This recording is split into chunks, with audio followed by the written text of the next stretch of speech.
Blocking, pari. Like What's the avoiding, difference? you're avoiding the Okay? opponent. Because you can hit like this one. 1, 2, 3, 4, 5, 6. But it is not limited for that striking. Okay? For example, Master Sam punch me. Okay? This is Sinewali. Number 1. Block. I hold. Scoop. Scoop, right? Then another hand punching me. Boom. Lock. I chamber. Put here. Lock. Put here. Then I have my open hand. Then I can do elbow. Knee. Oh, I hold. Hold him already. Oh. I hold.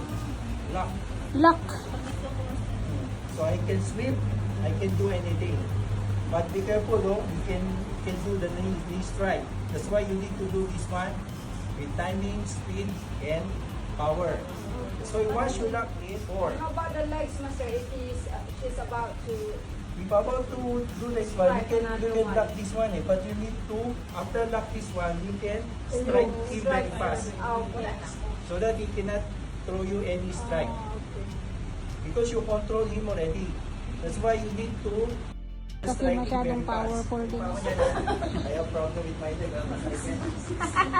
See, because been lock already.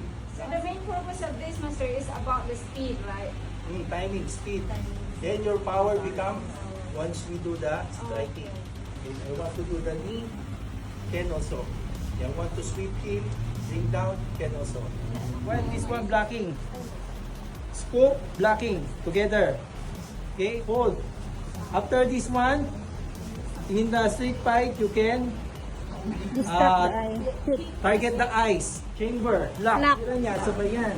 I can... Scoop, saka to, ramdam niya na yan eh. Tapos dito sa mukha. Okay? Hold, right? Lock, lock, lock. Kung gusto mo kasi, pwede mo siya ilapit dito. Then in your position, Shoulder. because your leg is... Diba here?